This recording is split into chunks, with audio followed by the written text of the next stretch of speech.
Indonesia berduka. Bendera setengah tiang seolah berkibar di jagat bisnis tanah air seiring berpulangnya sang legenda, Michael Bambang Hartono. Namun, di balik nisan sang orang terkaya, sebuah tabir raksasa kini mulai tersingkap. Selama ini kita hanya mengenal BCA dan Djarum sebagai mesin uangnya. Tapi benarkah ada kerajaan bayangan yang mengontrol setiap detak jantung kehidupan kita? Dari menara komunikasi di atas langit hingga piring makan di meja Anda, ternyata semua ada dalam genggaman keluarga Hartono. Apa saja bisnis rahasia yang selama ini disembunyikan dari radar publik? Dan siapa yang kini akan memegang kendali atas aset ribuan triliun ini? Tetaplah di Kompas TV, karena di akhir video ini kami akan membongkar satu unit bisnis yang paling tak terduga yang ternyata dimiliki oleh keluarga ini. Inilah penghormatan terakhir dan investigasi eksklusif kami. Selamat datang kembali di kanal Kompas TV. Hari ini, kami mengawali narasi dengan rasa duka yang mendalam. Segenap tim Kompas TV mengucapkan bela sungkawa yang sedalam-dalamnya atas berpulangnya Michael Bambang Hartono. Beliau bukan sekadar pengusaha. Beliau adalah pilar ekonomi yang telah membentuk wajah Indonesia modern. Namun, kematian sang maestro justru membuka kotak Pandora mengenai betapa luasnya kekuasaan bisnis yang ditinggalkannya. Selama puluhan tahun, publik seolah disihir untuk hanya melihat dua raksasa, rokok Djarum dan Bank BCA. Padahal, itu hanyalah puncak gunung es. Di bawah permukaan, keluarga Hartono telah membangun gurita bisnis yang merambah ke sektor-sektor yang tidak pernah Anda bayangkan. Pernahkah Anda berpikir bahwa saat Anda memesan tiket pesawat secara online, berbelanja sayur premium di supermarket mewah, atau bahkan saat ponsel Anda mendapatkan sinyal 4G, Anda sebenarnya sedang menyetor pundi-pundi rupiah ke kantong keluarga Hartono? Inilah yang memicu komentar paling kontroversial dari warganet. Akun @ekonomirakyat menulis, turut berduka untuk Pak Bambang. Tapi jujur, ngeri juga ya kalau dipikir-pikir. Dari bangun tidur sampai tidur lagi, uang kita larinya ke Hartono semua. Kita ini konsumen atau cuma penyewa di negeri sendiri yang sudah dibeli mereka? Komentar menohopini viral dan memancing perdebatan panas mengenai monopoli ekonomi. Akun @analisakti membalas, jangan cuma iri, lihat gimana mereka bangun Polytron dari nol sampai jadi merek lokal yang disegani. Mereka itu pahlawan industri yang jarang pamer. Di bab satu ini, kita akan fokus pada satu lini bisnis yang jarang disebut namun sangat vital, Sarana Menara Nusantara, TOWR.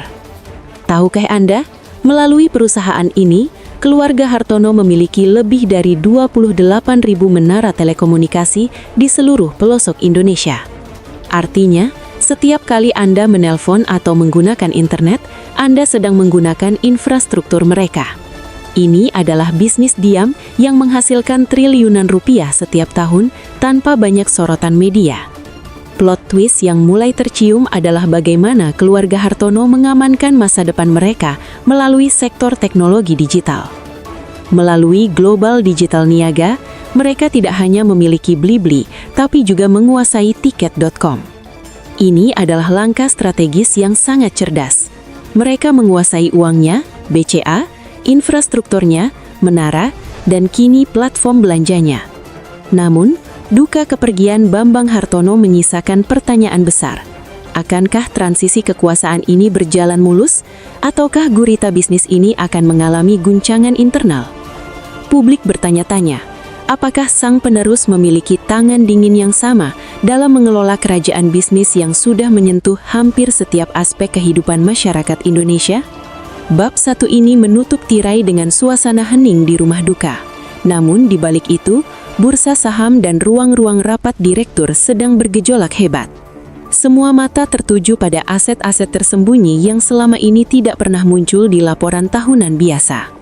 Tetaplah di Kompas TV, karena di bab 2, kita akan membongkar rahasia di balik supermarket mewah dan piring makan Anda. Bagaimana keluarga Hartono kini menguasai apa yang Anda makan setiap harinya. Selamat datang kembali di investigasi eksklusif Kompas TV. Jika di bab pertama kita membahas menara-menara tinggi yang mencengkram sinyal ponsel Anda, maka di bab 2 ini kita akan turun ke bumi, tepatnya ke dalam keranjang belanjaan Anda.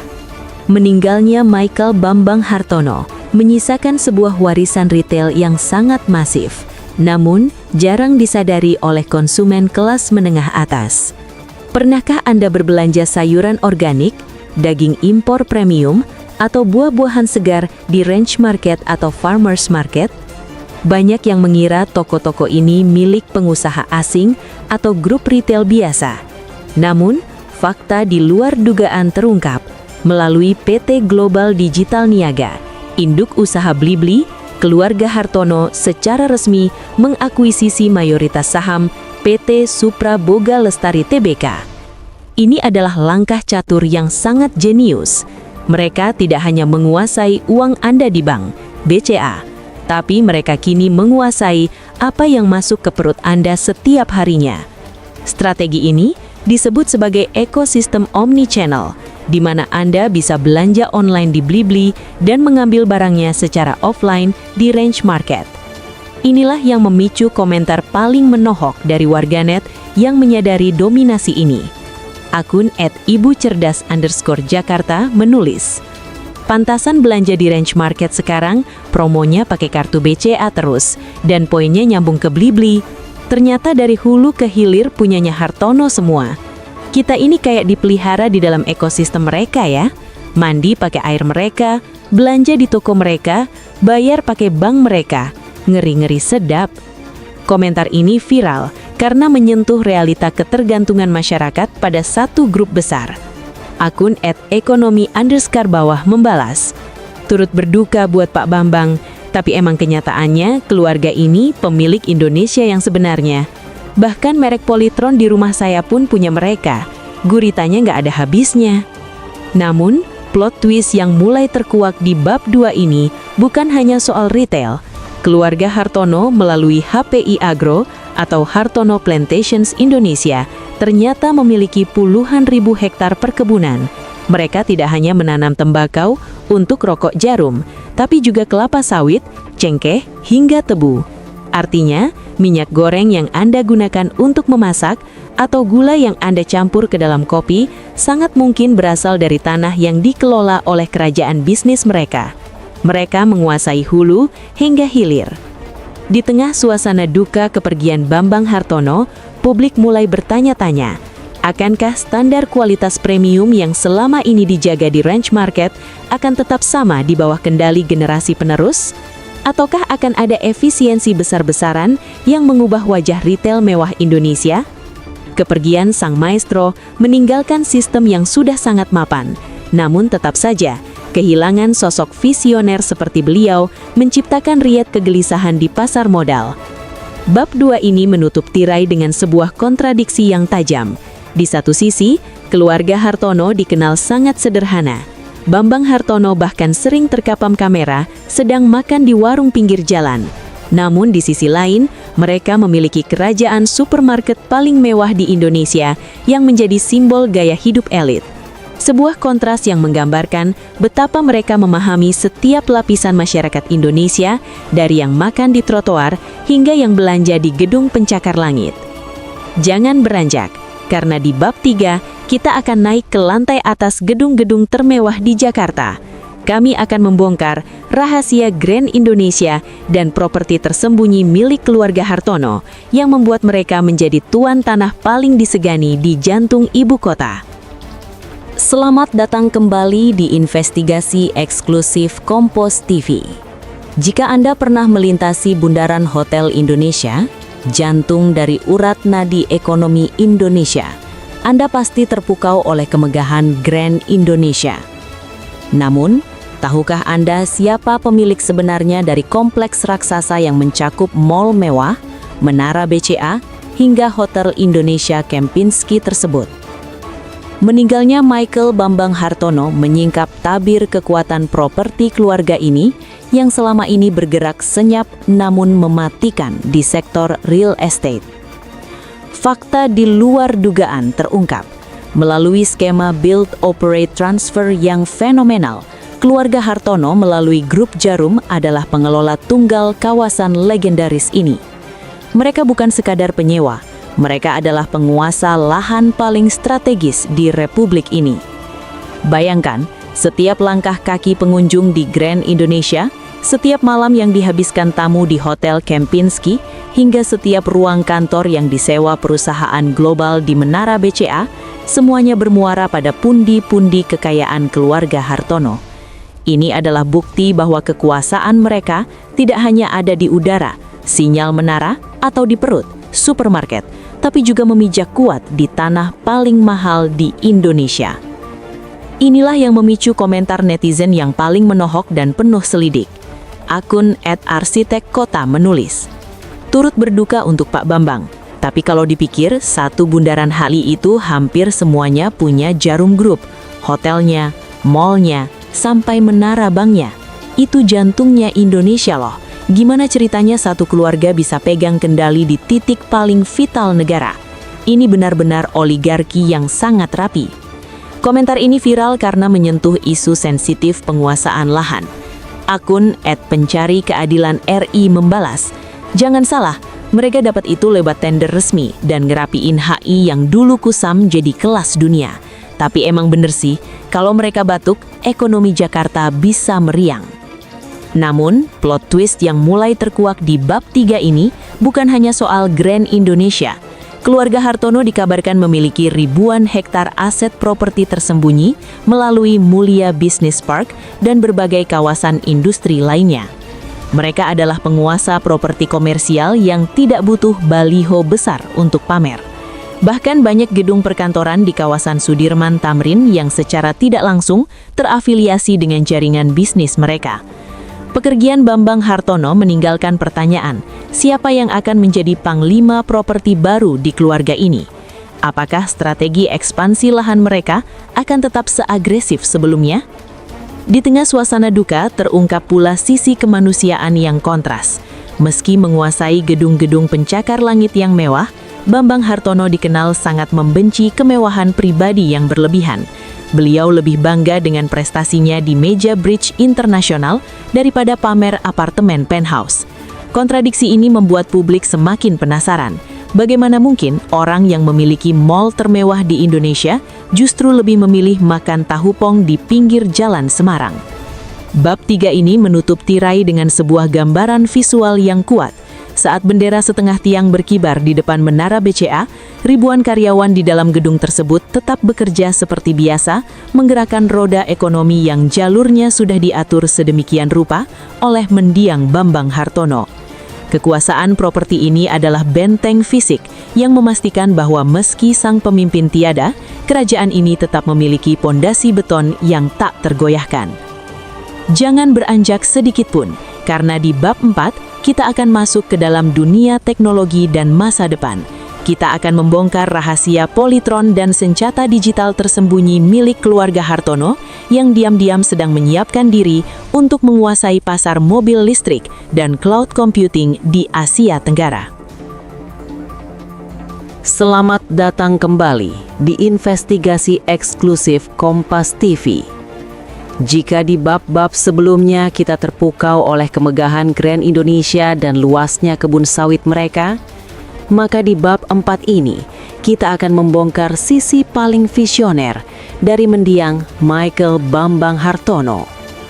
Banyak yang tidak menyadari bahwa di balik sosoknya yang sederhana, beliau adalah arsitek utama yang mengubah Polytron dari sekadar pembuat TV tabung menjadi raksasa teknologi yang kini mulai merambah pasar mobil listrik dan infrastruktur digital global. Fakta di luar dugaan terungkap. Keluarga Hartono melalui Polytron ternyata diam-diam sudah menyiapkan senjata rahasia untuk menguasai pasar otomotif masa depan Indonesia. Saat semua orang sibuk bicara soal Tesla atau pabrikan Cina, Polytron sudah meluncurkan motor listrik dengan sistem sewa baterai yang sangat jenius. Sebuah model bisnis yang mirip dengan cara mereka mengelola pulsa telepon atau cicilan bank. Mereka ingin memastikan bahwa di masa depan, saat Anda berkendara, Anda tetap masuk dalam ekosistem pembayaran mereka. Tidak hanya itu, melalui dewa.id, mereka kini menguasai layanan cloud hosting dan pusat data. Artinya, data-data perusahaan besar di Indonesia kini tersimpan di lumbung digital milik keluarga Hartono. Inilah yang memicu komentar netizen yang paling menohok dan penuh kekhawatiran sekaligus kekaguman. Akun @techhunter.id menulis, "Turut berduka untuk Pak Bambang, tapi jujur ini ngeri banget. Mereka udah pegang uang kita, BCA, belanjaan kita, Blibli, dan sekarang data digital serta motor kita, Polytron. Kita ini beneran hidup di dalam negara jarum ya. Semuanya dikontrol satu keluarga, dari hulu ke hilir. Strateginya benar-benar senyap tapi mematikan." Komentar ini viral karena menyentuh isu kedaulatan digital. Akun @anakbangsabangga membalas, "Daripada dikuasai asing, mending dikuasai keluarga Hartono yang jelas-jelas nasionalis. Lihat Polytron, itu satu-satunya merek lokal yang sanggup lawan Samsung dan LG. Pak Bambang itu jenius yang gak mau pamer."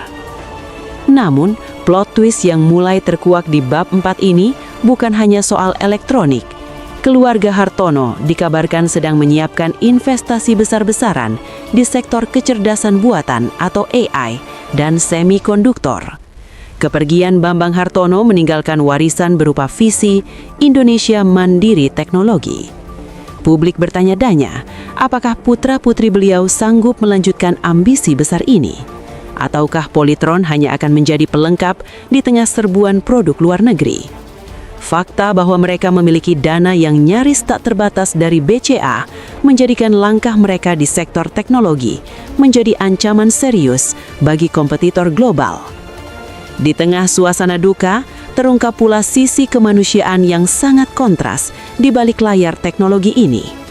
Bambang Hartono dikenal sangat mendukung atlet-atlet muda, terutama melalui PB Jarum.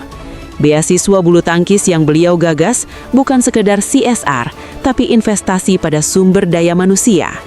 Beliau percaya bahwa teknologi secanggih apapun tak akan berguna tanpa mentalitas juara. Kontradiksi antara dunia digital yang dingin dengan pembinaan atlet yang penuh keringat dan air mata, ini membuat publik semakin menghormati sosoknya. Bab 4 ini menutup tirai dengan sebuah gambaran masa depan yang mendebarkan. Saat bendera setengah tinggi berkibar di pabrik-pabrik Polytron di Kudus, tim pengembang mereka justru sedang bekerja lembur menyelesaikan sistem operasi baru yang akan menyatukan seluruh layanan digital keluarga Hartono. Kekuasaan teknologi ini adalah senjata tak kasat mata yang memastikan bahwa meski sang pemimpin tiada, pengaruh keluarga Hartono akan tetap ada di setiap genggaman tangan masyarakat Indonesia melalui layar smartphone mereka. Jangan beranjak sedikit pun, karena di bab 5 kita akan mencapai klimaks terakhir. Kita akan membongkar rahasia warisan terakhir dan siapa pemenang tahta grup Jarum pasca kepergian Bambang Hartono. Siapa yang akan menjadi nahkoda baru di tengah badai ekonomi global ini? Dan apa pesan terakhir beliau yang selama ini disembunyikan dari publik? Selamat datang di puncak narasi kami. Seiring dengan berpulangnya Mikael Bambang Hartono, publik kini tertuju pada satu pertanyaan besar. Siapa yang akan menjadi nahkoda baru bagi gurita bisnis senilai ribuan triliun ini? Selama ini, Bambang dan adiknya, Robert Budi Hartono, adalah dui tunggal yang tak terpisahkan. Namun, kepergian salah satu pilar ini menandai dimulainya era baru bagi generasi penerus keluarga Hartono. Dari sektor perbankan di BCA, retail di Blibli, hingga teknologi di Polytron, semua kini menanti komando dari tangan-tangan muda keluarga ini. Fakta di luar dugaan terungkap. Transisi kepemimpinan di keluarga Hartono ternyata sudah dipersiapkan dengan sangat rapi sejak puluhan tahun lalu melalui sistem meritokrasi keluarga. Mereka tidak sekedar mewariskan harta, tapi mewariskan mentalitas pembelajar. Putra-putra mereka seperti Arman Hartono di BCA telah dididik untuk merangkak dari bawah, Bahkan kabarnya tetap hemat dalam keseharian, sebuah cermin dari kesederhanaan sang mendiang. Namun tantangannya kini jauh lebih berat. Bagaimana menjaga raksasa ini tetap relevan di tengah gempuran ekonomi hijau dan digitalisasi global yang serba cepat? Inilah yang memicu komentar netizen yang paling menohok dan penuh refleksi. Akun @pengamat_oligarki menulis, turut berduka sedalam-dalamnya untuk Pak Bambang. Beliau membuktikan bahwa orang terkaya itu nggak perlu pamer jet pribadi atau tas mewah.